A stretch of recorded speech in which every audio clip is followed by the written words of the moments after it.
As many of you know, early on Friday, at least 12 people were killed when a gunman opened fire at a movie theater in Aurora, Colorado. Dozens more are being treated for injuries at local hospitals. Some of the victims are being treated at a children's hospital. We're still gathering all the facts about what happened, but we do know that the police have one suspect in custody. And the federal government stands ready to do everything necessary to bring whoever's responsible for this heinous crime to justice. We will take every step possible to ensure the safety of all our people.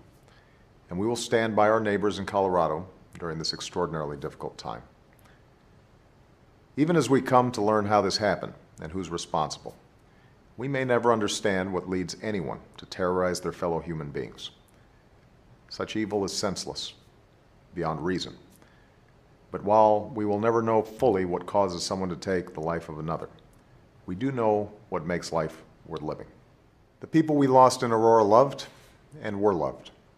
There were mothers and fathers, husbands and wives, sisters and brothers, sons and daughters, friends and neighbors.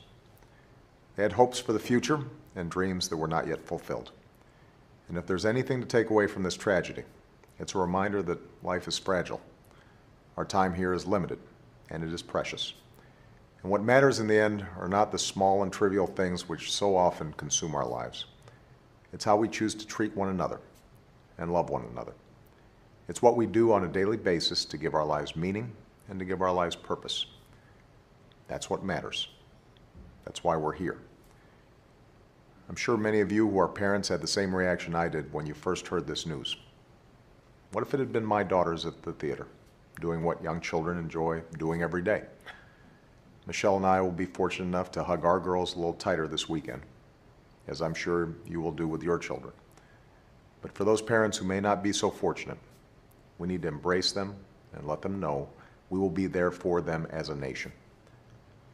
This weekend, I hope everyone takes some time for prayer and reflection, for the victims of this terrible tragedy, for the people who knew them and loved them, for those who are still struggling to recover, and for all the victims of less publicized acts of violence that plague our communities on a daily basis.